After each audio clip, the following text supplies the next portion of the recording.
পরের জন্মে যদি আবার আসতে পারি এই বাংলায়, তাহলে আমি পাখির বেশে আসব। আমরা কি বারবার হারিয়ে যাই এই বাংলায় সৌন্দর্য, সোনালী ফসল অথবা সবুজ প্রকৃতির উপর?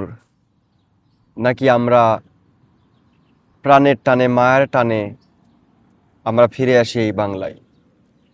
বাংলাদেশকে নিয়ে কবি জীবনানন্দ দাশ সুন্দর একটা কবিতা লিখেছেন।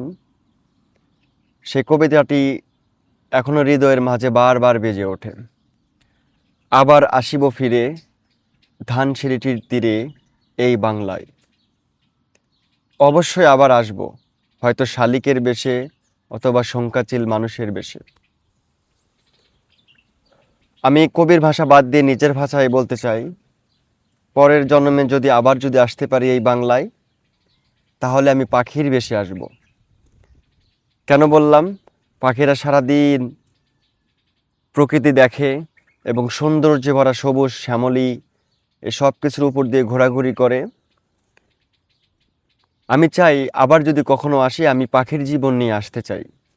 সব সময় সোনালী সৌন্দর্য এবং সবুজ মাঠে ভরা ফসল, শাকসবজি এসবের সাথে আমি লেগে থাকতে চাই এবং সারাদিন প্রকৃতি নিয়েই আমি পড়ে থাকতে চাই। এজন্যই হয়তো কবি জীবনানন্দ দাশ এই কবিতাটি লিখছিলেন এবং সেটার সংখ্যা বা সেটার বিশ্লেষণ আমরা আগে জানতাম না, এখন এই দূর প্রবাস থেকে এসে জানি। বিশ্বে হাজার হাজার দেশ আছে, সেসব দেশের ভিতর এতটা দেশের মায়া আপনি কখনো খুঁজে পাবেন না। আমাদের যে মাটির দেশ, আমাদের সোনার দেশ, আমাদের দেশের মাটি সোনার চেয়েও বেশি খাঁটি এবং প্রকৃতি ভরা সৌন্দর্য ভরা দেশ। একবার যেতে দে না আমার ছোট্ট সোনার গায়ে, প্রাণটা ভরে মনটা উজাড় করে আমাদের সেই সোনার গায়ের স্মৃতিগুলো দেখতে চাই এবং গ্রামের মাটি যেখানে বড় হয়েছি ছোটবেলা থেকে, সেই মাটি হৃদয়ে মাখতে চাই। একবার যেতে দে না আমার ছোট্ট সোনাই গায়ে। কবি জীবনানন্দ দাশ হয়তোবা এই কবিতা এই জন্য লিখছিলেন। পরের কোনো একদিন আপনাদেরকে ভালো করে মনের গভীর থেকে বিশ্লেষণ করে দিব।